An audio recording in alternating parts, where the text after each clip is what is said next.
Salut à toutes et à tous et bienvenue pour le 20e numéro de Radio 4 Quarts, votre émission sur l'actualité en partenariat avec Urban Street Reporter. D'ailleurs, nous sommes sur la page Facebook Urban Street Reporter et pour les suiveurs d'LBS-FM, l'émission est partagée sur notre page Facebook. Pour ce 20e numéro, on est très heureux de recevoir Dylan qui est avec nous. Salut Dylan. Bonsoir. Comment tu vas ? Très bien, et vous ?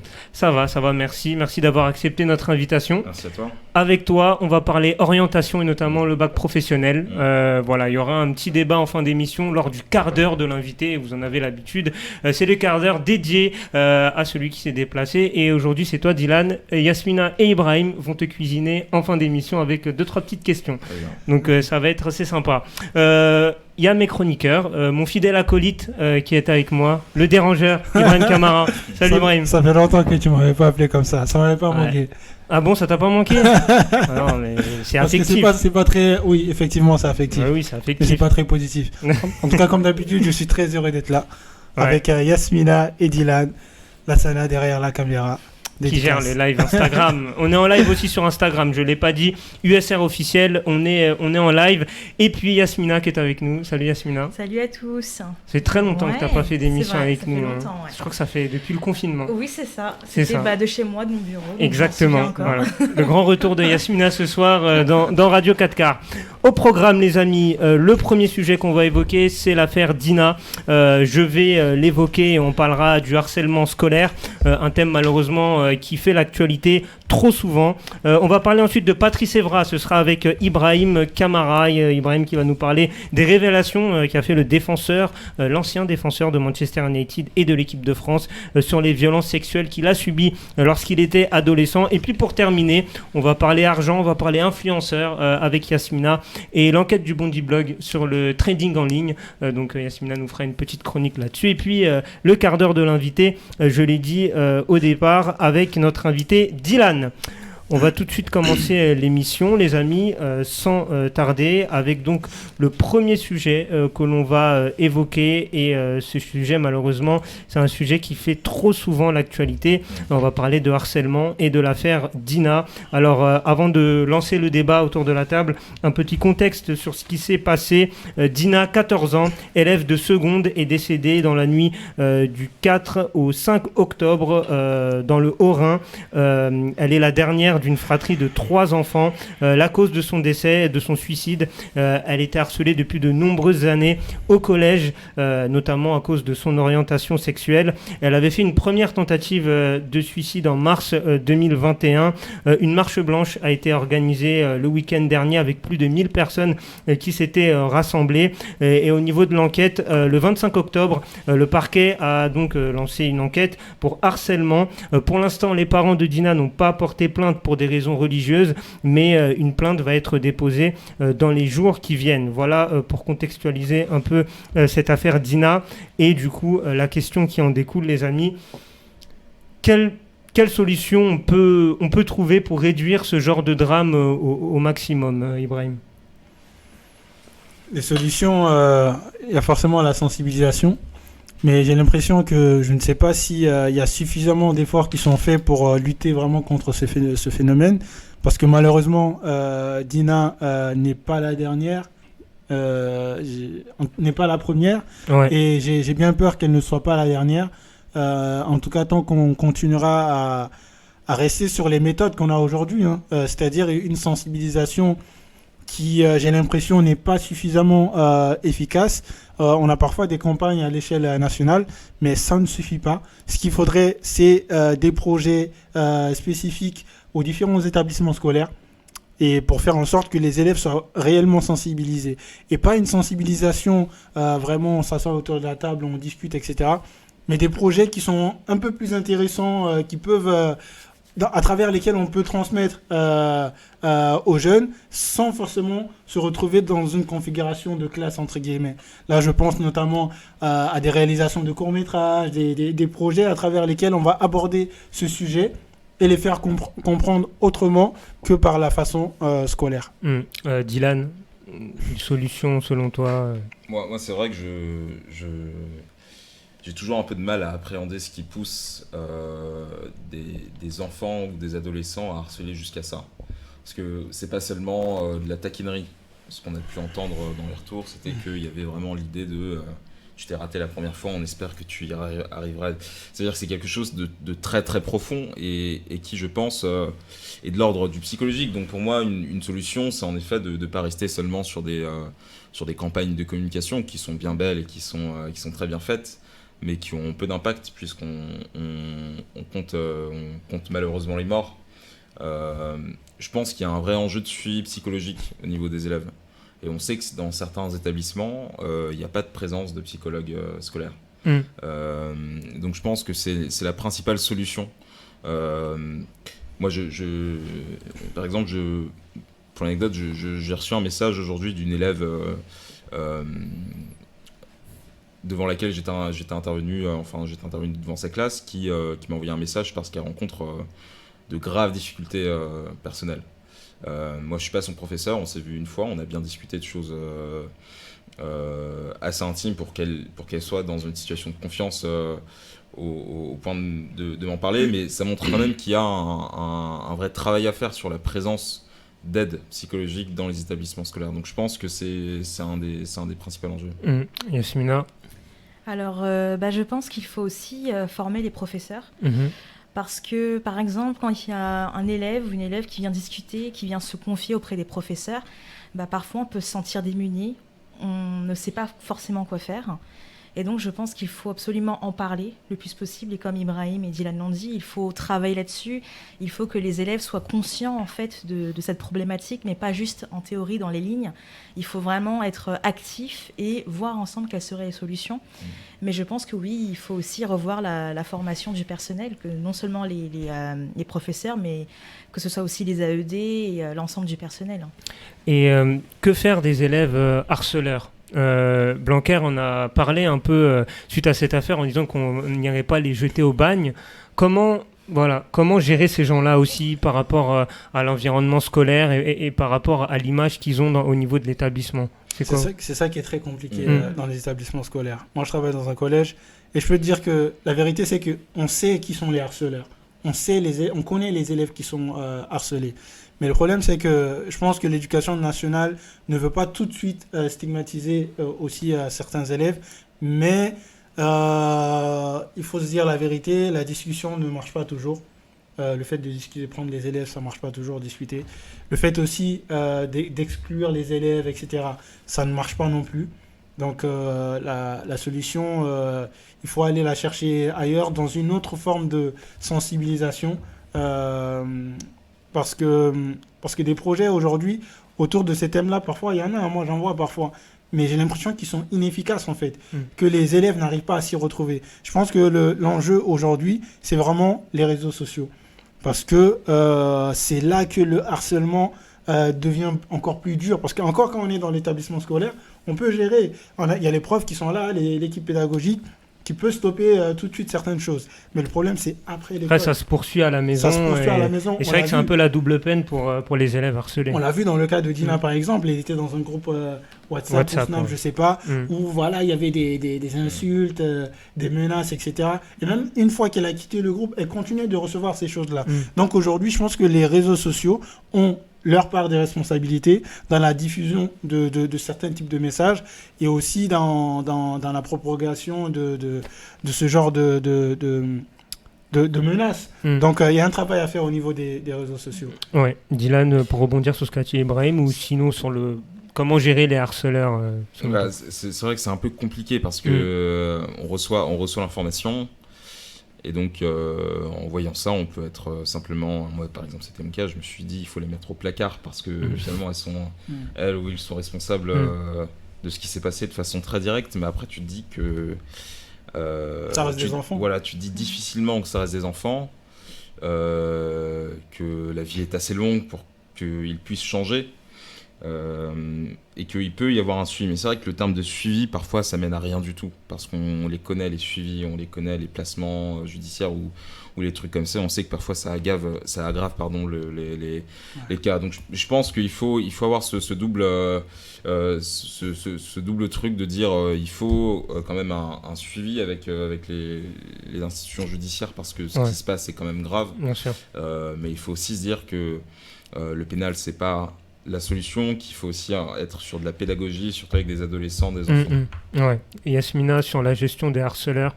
Oui, alors je pense que déjà, toute l'équipe, que ce soit dans un établissement scolaire ou autre, en fait, il faut réagir tout de suite. Ouais. Dès lors qu'il y a un élève qui vient se confier, qu'on repère tout simplement des phénomènes d'isolement, des élèves qui s'isolent, on voit au comportement, on peut repérer ce genre de choses. Donc je pense déjà qu'il ne faut pas tarder, qu'il faut tout de suite en parler avec l'élève, le questionner. Je sais parfois que les élèves peuvent avoir du mal aussi de se confier, mais voilà, il faut creuser. Là, justement, pour Dina, on a vu qu'elle a été harcelée au collège et que ça a pris un certain nombre d'années, justement, pour... s'en a fini comme ça, au suicide. Donc, c'est horrible. Ouais. Donc, voilà, il faut agir tout de suite, discuter. Mais effectivement, oui, c'est compliqué. On ne peut pas tout de suite les jeter en prison ou autre parce qu'ils sont jeunes.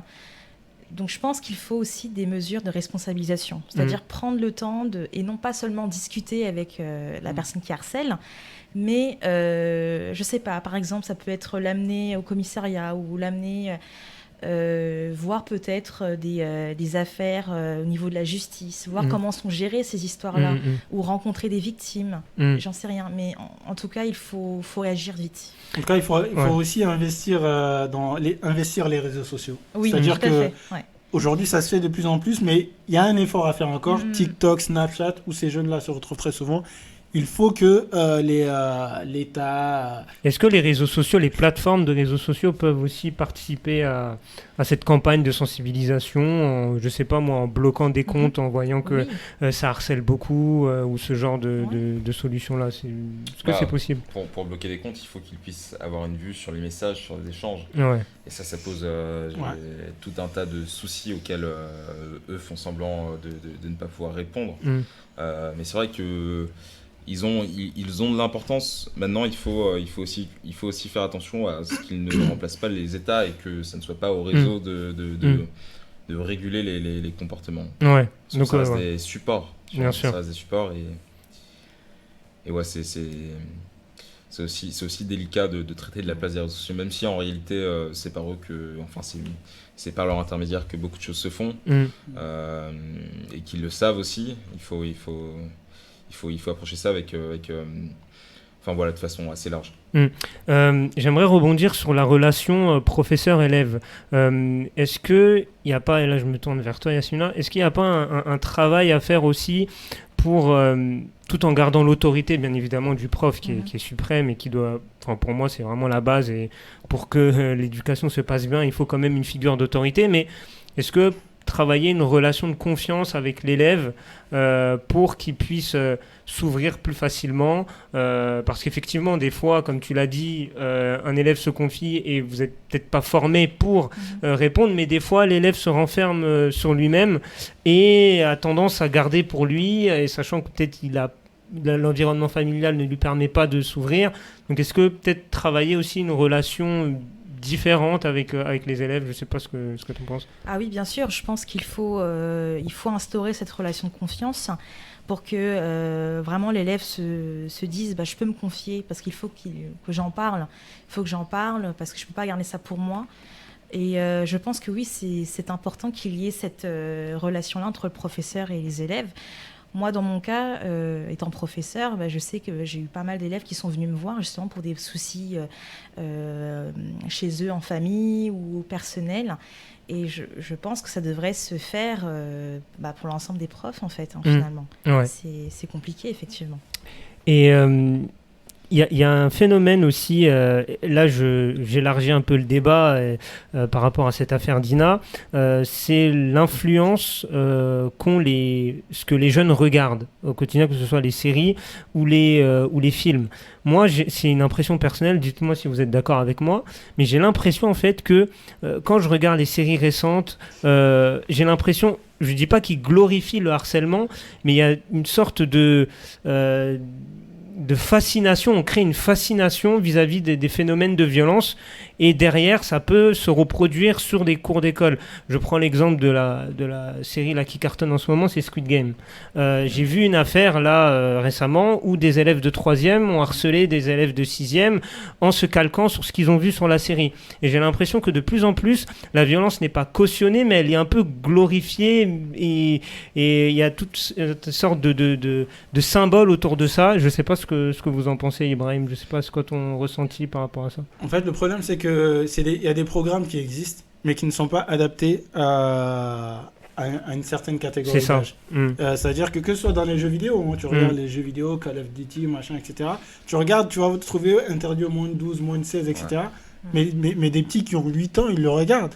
Moi, des petits qui ont 8 ans, 9 ans aujourd'hui, mais ils sont à fond sur certaines séries qui sont censées être interdites, en fait. Notamment cette série-là, Squid Game, je crois qu'elle est interdite au moins de 16 ans. C'est dingue, c'est interdit au moins de 16 ans. J'ai l'impression que c'est les ados qui regardent le plus la série. Qui le regardent le plus. Et le fait qu'aujourd'hui, on fonctionne beaucoup à la tendance. Tu regardes TikTok, il y a une tendance qui va sortir. Et comme les petits sont là-bas, peu importe leur âge, ils vont la pratiquer, ils vont essayer de la reproduire, en fait.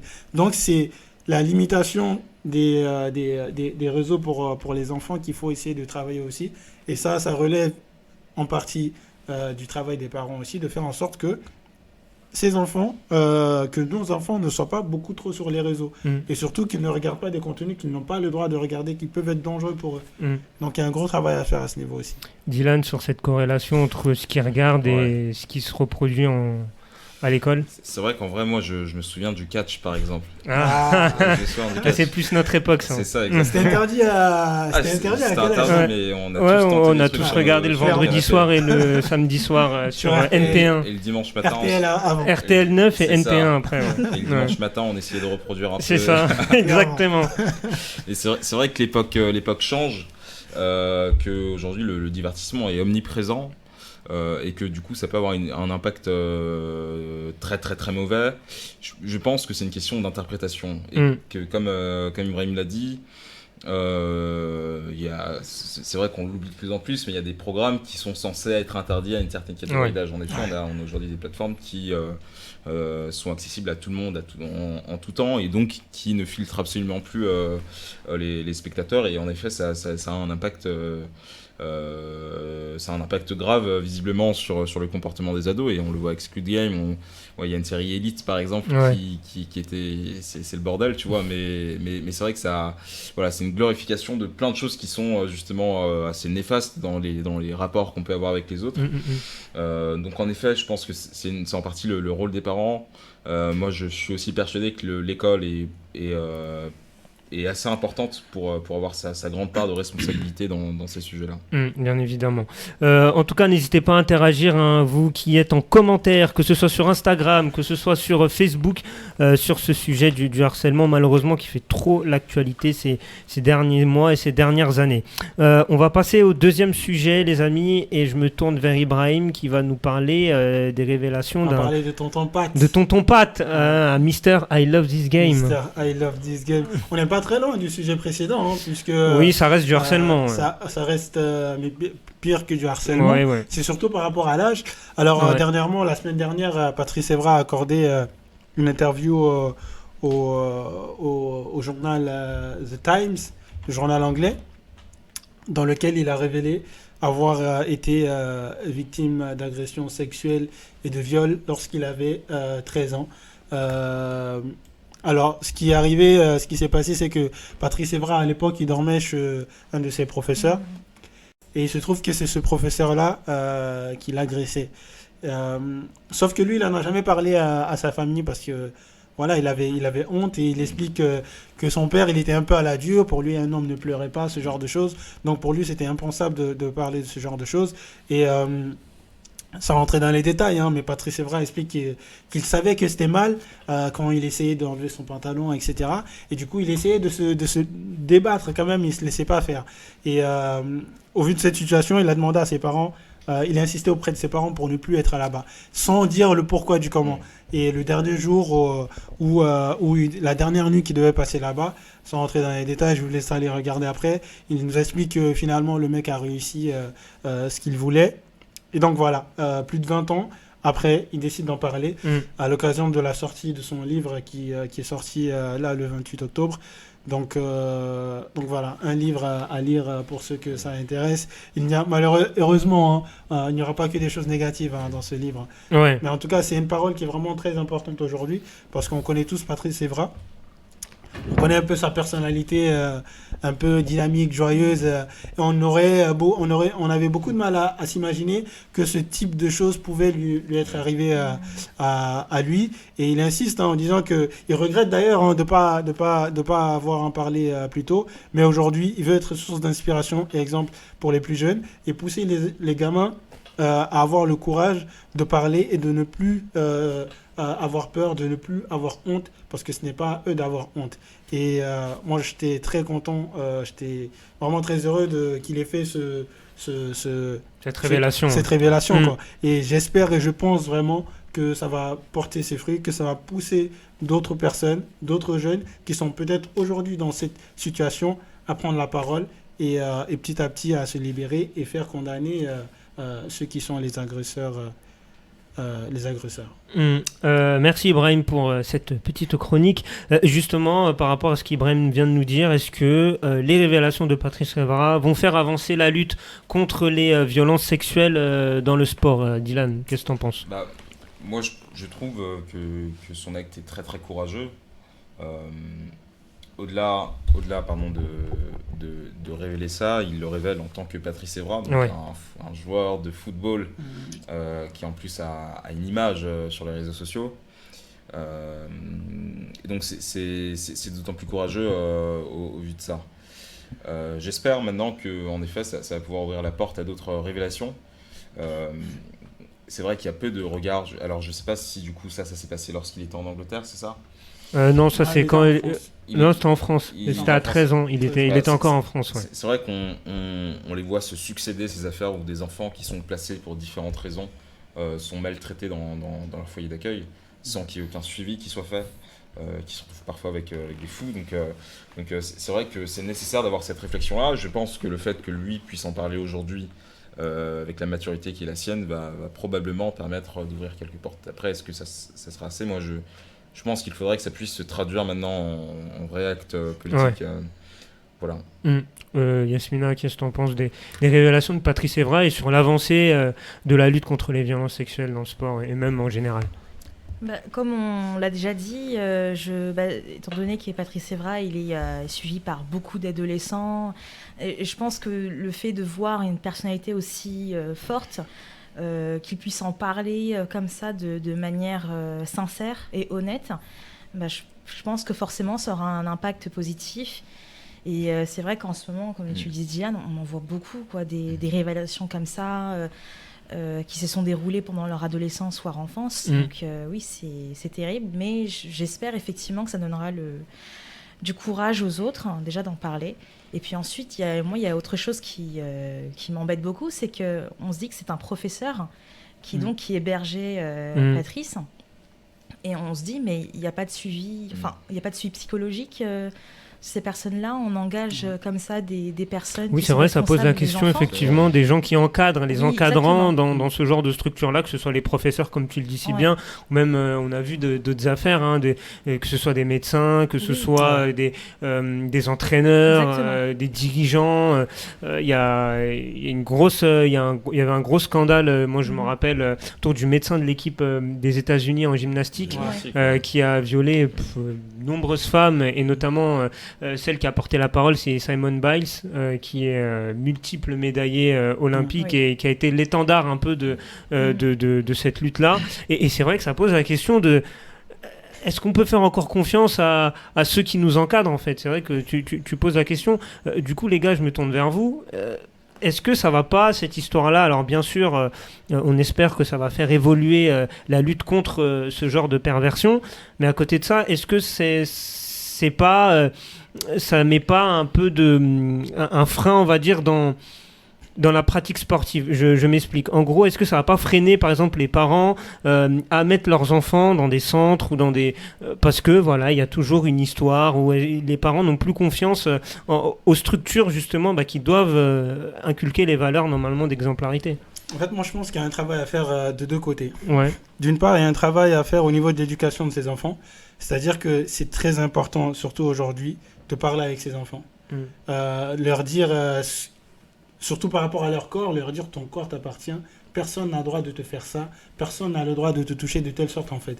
Que l'enfant ait conscience de ça. Comme ça, si jamais il est confronté à ce genre de cas, il sait que c'est pas normal. Parce que parfois, quand ça arrive, l'enfant, il ne le sait pas. Et surtout, s'il est avec un adulte qui est censé être un adulte de confiance, il se dit, bon, c'est peut-être normal, c'est moi qui suis qui fait n'importe quoi, etc. Donc, parler avec ses enfants, l'éduquer, lui dire ce qui est normal, ce qui n'est pas normal. Et le pousser vraiment à parler si jamais il se passe quelque chose. Parce que parfois, il y a ce petit truc-là qui pose problème, que les enfants n'osent pas parler, en fait. Et l'autre travail à faire, c'est du côté de toutes les personnes qui encadrent, en fait. Parce que là, ce professeur, malheureusement, c'est une exception. Heureusement que tous les profs n'agissent pas de la sorte. Mais c'est important d'avoir un œil toujours sur son enfant. De savoir où est-ce qu'il va, avec qui il est encadré.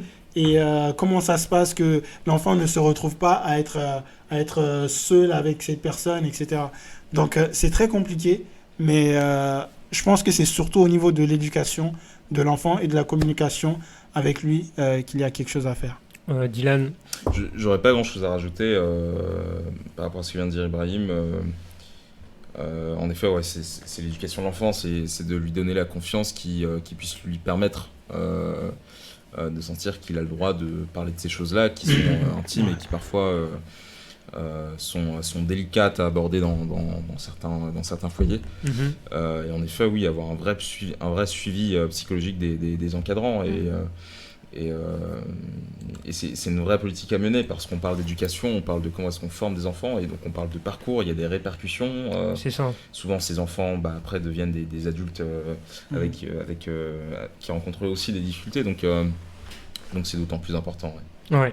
Et cette nouvelle révélation, je reste dans le monde du sport. Aujourd'hui, voilà, vous avez parlé de la communication entre l'enfant et le parent. Comment aujourd'hui comment les fédérations doivent faire pour filtrer les gens qui sont au contact des enfants H24 ou quasiment H24. C'est hyper dangereux de se dire que des gens qui, je me répète un peu, mais des gens qui sont censés encadrer l'enfant pendant sur toute la journée, qui est ce genre de perversion-là. Et j'ai l'impression que c'est un phénomène qui n'est pas majoritaire, Dieu merci, mais ça existe et ça a un fléau. Et à chaque fois, des années plus tard, on retrouve une affaire d'agression sexuelle à gauche, à droite, que ce soit dans tous les sports. Il n'y a pas que le football, j'ai parlé de la gym tout à l'heure.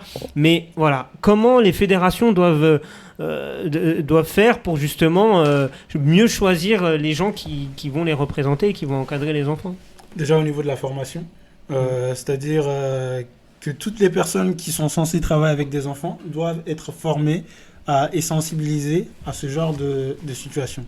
Et aussi peut-être mettre en place des tests psychologiques, parce qu'il y a des personnes aussi qui font ce genre de cas, mais qui ont des problèmes psychologiques, etc. Donc mettre en place des tests pour savoir si la personne qui est en face est vraiment fait pour accompagner des enfants. Et puis troisième chose, et mettre en place certaines règles, faire en sorte par exemple qu'un enfant ne se retrouve jamais tout seul avec un adulte, etc. Donc il y a pas mal de choses à faire. Il y a des solutions, clairement. Il y a des solutions. Yasmina, Dylan, d'autres solutions selon vous? Je voulais juste rebondir sur ce qu'a dit Ibrahim tout à l'heure par rapport justement aux parents et aux enfants.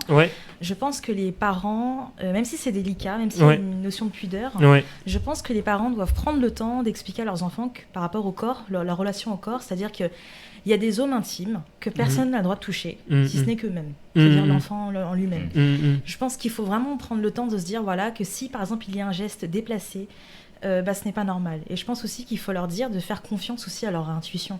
Par exemple, un enfant peut se dire « mais c'est bizarre, cette personne vient de me toucher ici, etc. » Je pense qu'il faut se faire confiance aussi et lui dire « t'as raison de penser comme ça. Et si ça ne te plaît pas qu'on te touche là, voilà, on y met un terme, stop. » Et surtout, il faut aussi écouter son enfant en tant que parent et se dire « si mon enfant a ce ressenti-là, il faut faire en sorte d'arrêter et de mettre un terme justement ou d'en parler. » là notamment dans le sport, à la fédération, et de dire voilà, je ne veux plus que mon enfant côtoie cette personne. Puis voilà, je pense que c'est important vraiment de faire attention à ces détails-là. Dylan, un mot à rajouter? Je suis globalement d'accord avec tout ce qui vient d'être dit. Voilà, c'est vraiment un rapport de confiance qu'il faut établir, et un vrai suivi psychologique, un vrai filtre.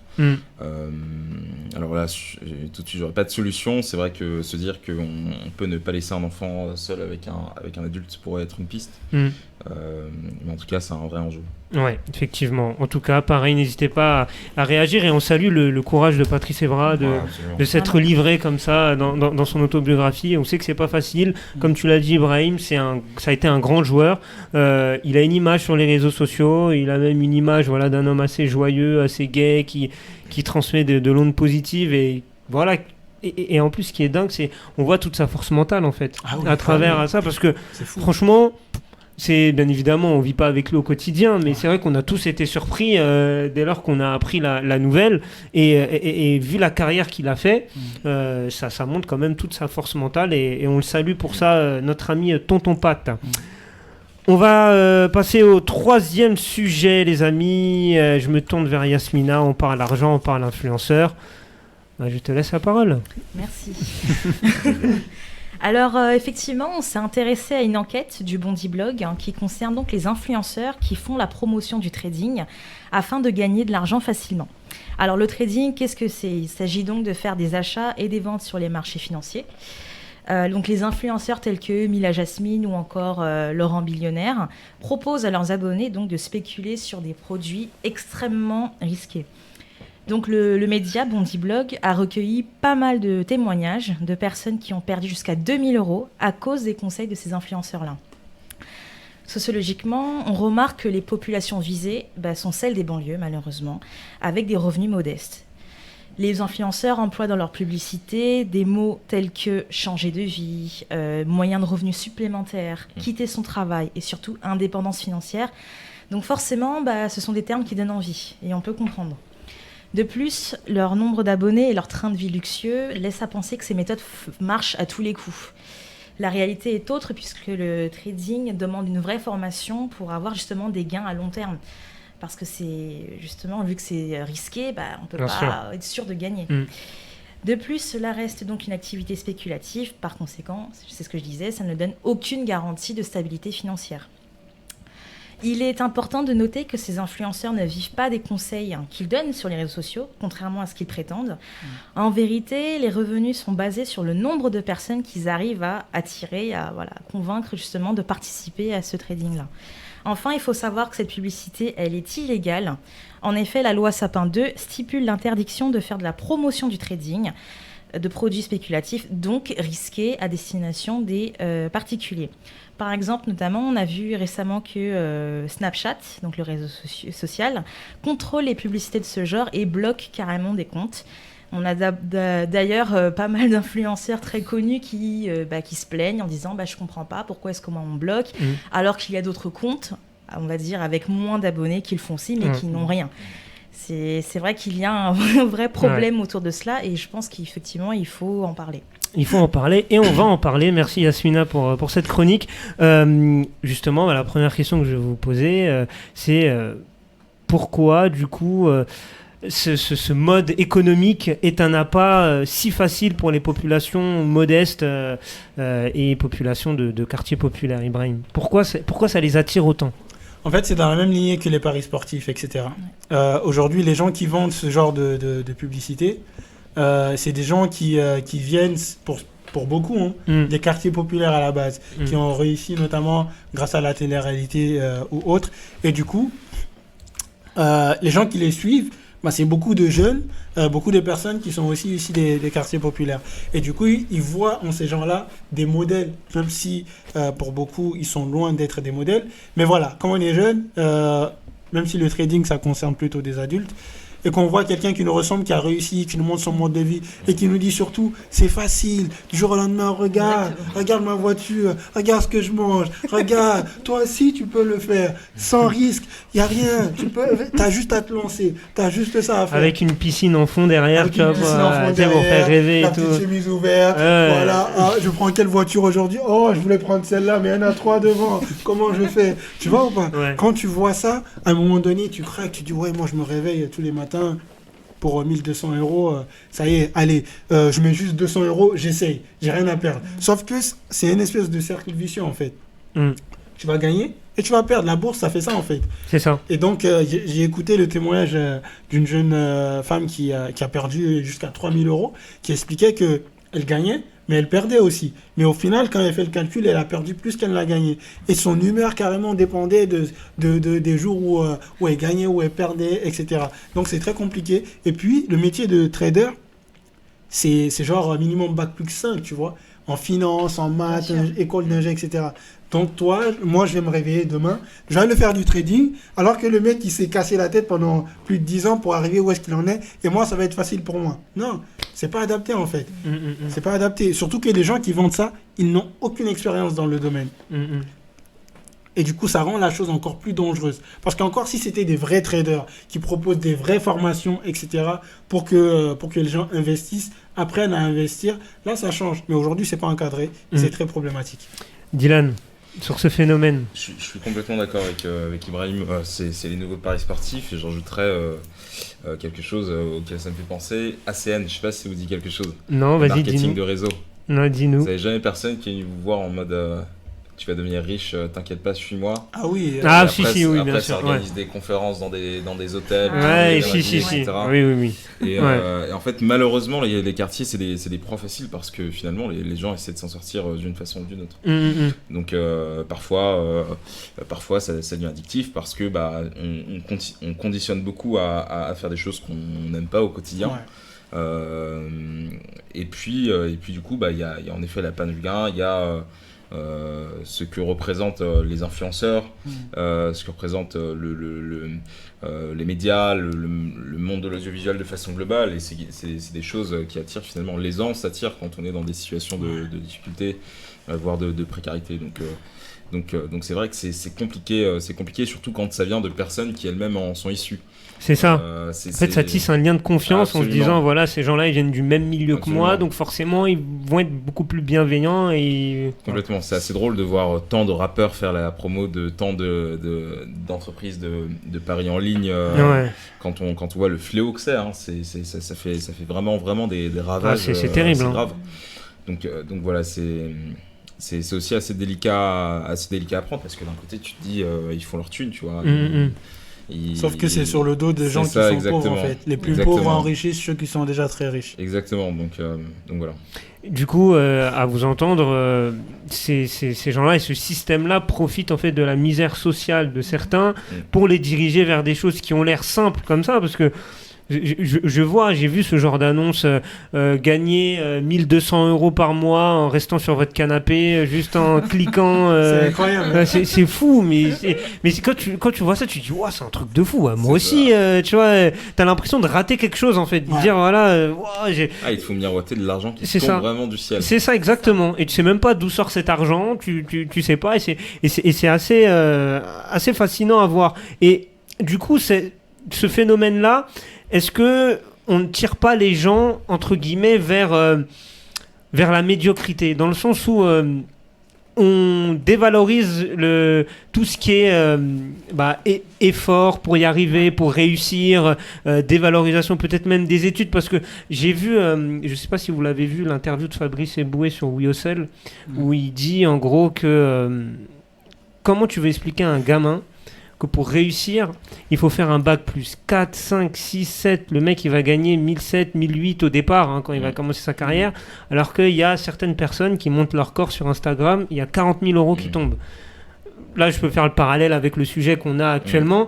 Mais c'est dur, là, on est face à peut-être une nouvelle manière de réussir qui nous échappe, peut-être. Je ne sais pas ce que vous en pensez. C'est vrai que ce nouveau monde des réseaux sociaux est est compliqué à prendre. En fait, c'est un nouveau modèle de réussite. Et je pense que demain, on aura des écoles qui formeront à être dans la télé-réalité, parce que lorsqu'on voit les sommes que ça empoche, et même d'autres trucs, comment elle s'appelle l'application là,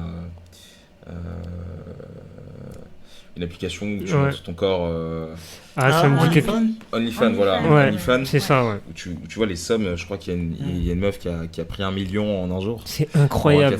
Alors ça, c'est profiter de la misère sexuelle des gens, quoi. C'est incroyable. Je trouve ça dingue. Donc c'est vrai que c'est un tout nouveau modèle de réussite, un tout nouveau marché finalement qui est en train de s'ouvrir.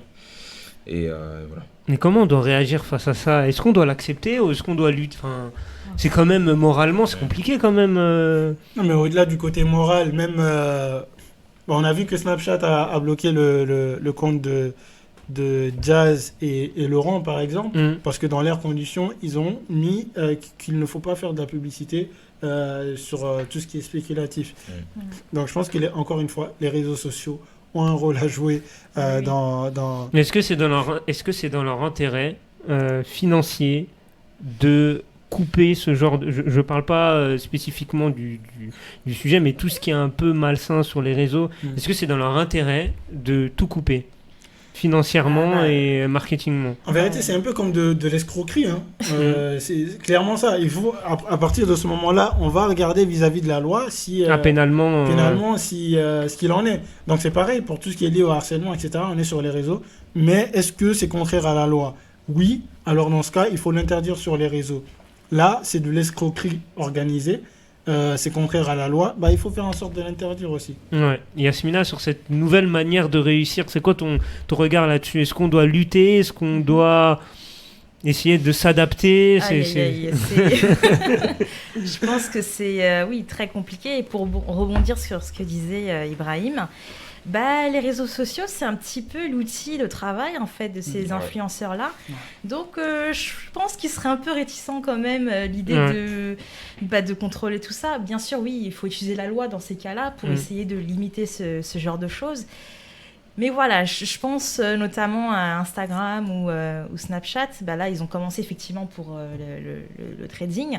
Mais oui, c'est compliqué. Et juste pour parler, par exemple, des gamins en ce moment, c'est vrai que ça m'est arrivé en classe. Il y avait un gamin qui m'a dit « Mais madame, à quoi ça sert que je travaille, que je fasse tout pour avoir mon brevet s'il y a des influenceurs, des youtubeurs qui arrivent à percer justement dans le game et à gagner des millions, quoi. » Et c'est compliqué en fait, quoi. Donc, comment être armé face à ça quand tu es professeur et que tu dois justement inculquer des valeurs de travail, d'effort, de réussite? C'est dur. C'est dur.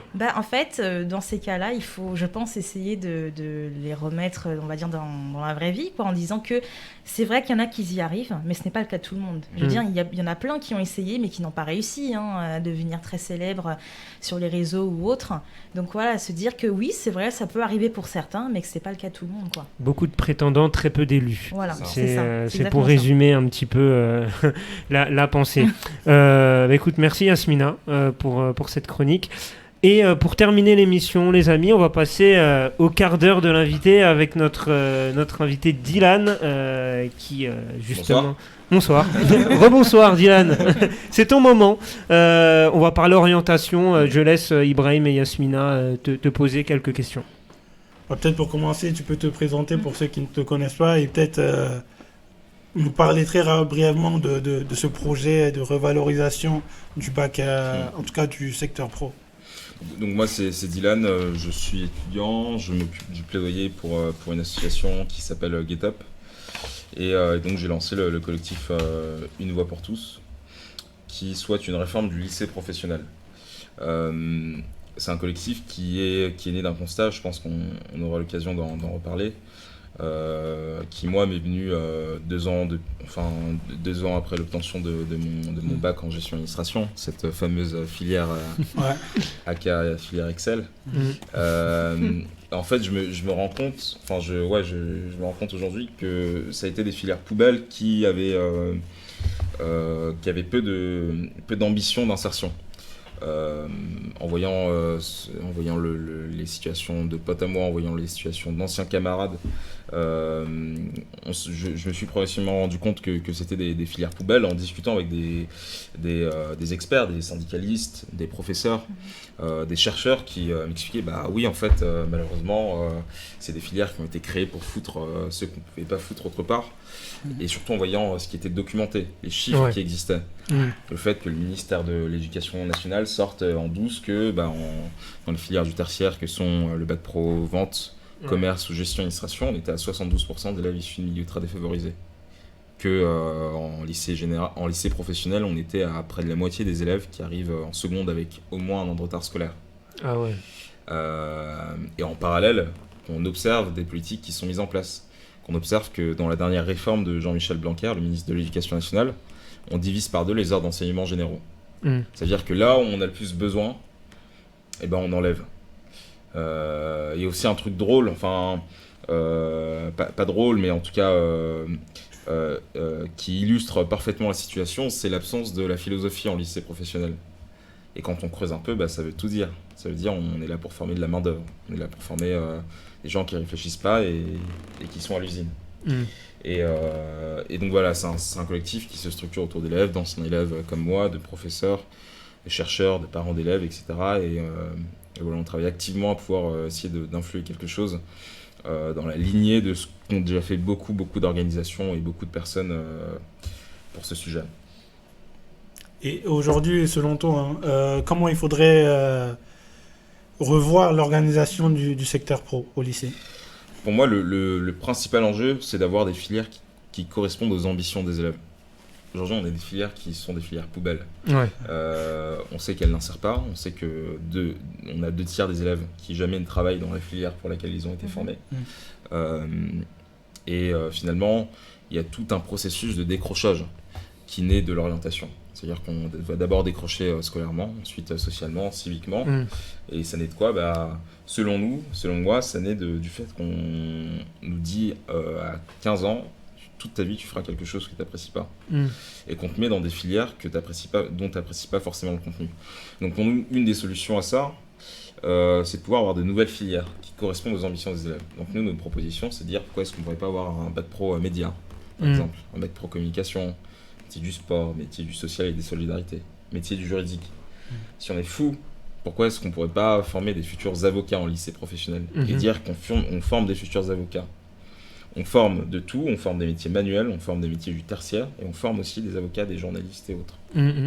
C'est un beau projet. Et Yasmina, tu avais des questions supplémentaires à poser à notre invité? Oui, alors étant donné que l'orientation elle se fait aussi au collège, donc à ton avis, qu'est-ce qu'on pourrait faire sur ce plan-là, justement pour faire ça plus tôt? Mettre des gifles aux conseillers d'orientation. On les embrasse. Leur dire, vous ne prendrez pas de biais sur... Parce que moi, j'ai assisté à des conseils de classe où des professeurs au collège, où des professeurs balançaient littéralement des élèves. Et lui, vas-y, on va le balancer en tel bac pro électrotechnique. Il y a aussi... La parenthèse, c'est que j'ai réécouté des sons d'Oxmo Puccino qui en parlaient. Il disait quoi ? Il disait, tu veux faire une fac de lettres, on t'envoie au bac pro chaudronnerie. Qu'est-ce que je vais devenir chaudron, tu vois. Et donc, il y a un vrai service public de l'orientation qui doit être mis en place. Il faut que les élèves soient accompagnés. L'idée, c'est pas de dire qu'il faut qu'en seconde, chacun sache ce qu'il va faire de toute sa vie, parce que l'enjeu, c'est aussi de se dire qu'on peut changer de voie au long de sa vie. Mais c'est de se dire comment est-ce qu'on fait pour qu'au collège les personnes puissent avoir le choix finalement. Et donc ça passe par un service public de l'orientation, surtout quand on sait que la majorité des élèves de lycée professionnel et de CAP sont issus de milieux populaires, sont issus de milieux où on rencontre beaucoup de difficultés, de milieux défavorisés selon les mots du ministère de l'Intérieur, de l'Éducation nationale. Donc c'est un vrai enjeu aujourd'hui. Ces lycées-là sont des machines de reproduction sociale. Il n'y a pas d'autre terme. En fait, c'est très important ce que tu dis là quand tu parles d'orientation, parce que c'est une des grosses problématiques aujourd'hui pour moi de l'éducation nationale. Mais il y a tout le système de l'éducation nationale français en tout cas, qui pour moi pose problème, notamment le système de notes. C'est-à-dire que ton orientation ne dépend pas de ce que tu veux faire, de ce que tu as envie de faire, mais ça dépend de tes notes en fait. Absolument. Et je pense que là, il y a un problème au niveau de la notation. Il y a déjà un travail qui commence à se faire cette année, enfin depuis quelques années. C'est-à-dire qu'il y a des notes qui commencent à disparaître, il y a des filières qui se généralisent un peu plus, mais quand on regarde dans les faits, il n'y a quasiment rien qui a changé. À ce niveau-là, qu'est-ce que tu en penses du système de notation, comment ça pourrait influencer c'est vrai qu'on sait, et ça aussi, ça sort d'un rapport dont j'ai plus le titre, que globalement, un enfant blanc de classe moyenne ou de classe supérieure à 10 de moyenne a je sais plus combien de fois moins de chances d'aller en gros, quand tu es noir ou arabe, que tu es dans un quartier populaire, tu vas en bac pro à 10 de moyenne, quand c'est pas le cas quand tu es issu de la majorité ethnique. Donc il y a aussi une réalité en effet au niveau des notes, pour avoir une vraie réflexion sur ce qui pourrait les remplacer, ce qui pourrait aussi permettre de valoriser les élèves, plus que de les éteindre avec des mauvaises notes. Hier, je discutais avec un ancien élève de bac pro qui aujourd'hui est chargé de communication, qui m'expliquait que lui, il était donc dans un lycée polyvalent en vente, donc qui sont couplés avec des lycées généraux, et il m'expliquait que leurs profs en seconde leur ont dit si vous avez de bonnes notes, vous allez aller en général. Ça veut dire qu'il y a même plus on ne cache plus cette hiérarchisation, cette hiérarchisation des Oui, clairement. Donc en effet, il y a une réflexion sur les notes à avoir, et pourquoi pas en effet les supprimer. Et où est-ce que ça en est aujourd'hui le projet, et c'est quoi les prochaines étapes avant que ça aboutisse à quelque chose? Alors aujourd'hui, on a lancé notre campagne. Donc tout ça part d'une tribune qui a été publiée dans Le Monde en juillet avec une dizaine de personnalités. Dont Hinda Yadi est d'ailleurs signataire. La grande Hinda Yadi. On la salue. Ouais. Et donc c'est parti de cette tribune-là. On a ensuite entamé un travail, on est en train de construire un travail institutionnel, parce que l'idée c'est de se dire ça part du terrain, ça part de gens qui ont une expérience avec le lycée pro, mais on a aussi envie de le transformer en acte politique, sans bord politique. Sans couleur politique, mais se dire c'est un sujet tellement grave qu'il faut qu'il y ait une prise de décision. Moi, à chaque fois que je retourne dans un lycée ou que je réentends des parcours, à chaque fois je me dis que c'est un drame social. C'est vraiment un drame social, et que c'est un scandale national, parce qu'on a une école qui ségrègue aujourd'hui. Donc nous, on a un travail institutionnel qui est en cours. On travaille avec pas mal de parlementaires, pas mal d'organisations, de syndicats, d'élèves, d'étudiants, d'enseignants, qui nous soutiennent, de personnalités aussi qu'on mobilise. Et donc dans les prochaines semaines, on a une proposition de loi ou une proposition de résolution qui va arriver à l'Assemblée nationale, qui va porter nos revendications, nos propositions. C'est un premier gros pas. On espère. L'idée, c'est voilà, de poser ça sur la table, et ensuite de pouvoir avoir assez de force, puisqu'on est aussi sur des actions coup de poing dont j'espère vous entendrez parler, je pense, qui permettront de poser ce débat-là sur la table pour l'élection présidentielle. Qui arrive en avril prochain. Qui arrive en avril, parce que l'enjeu de l'égalité des chances doit être central.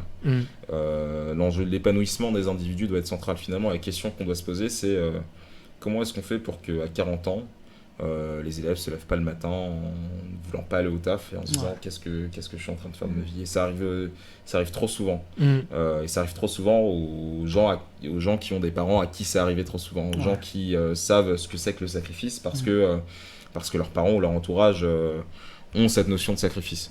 Donc avoir une vraie politique d'égalité des chances.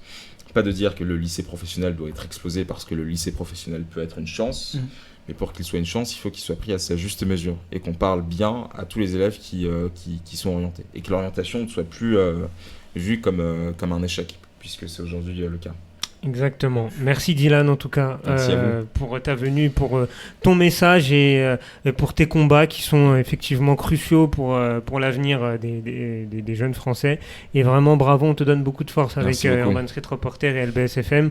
Donc n'hésitez pas à le suivre sur ses actions et bien sûr on te soutiendra. Et tu reviens quand tu veux. Pour te suivre. Alors, vous pouvez nous suivre sur Une Voix pour tous, VOIE, sur tous les réseaux.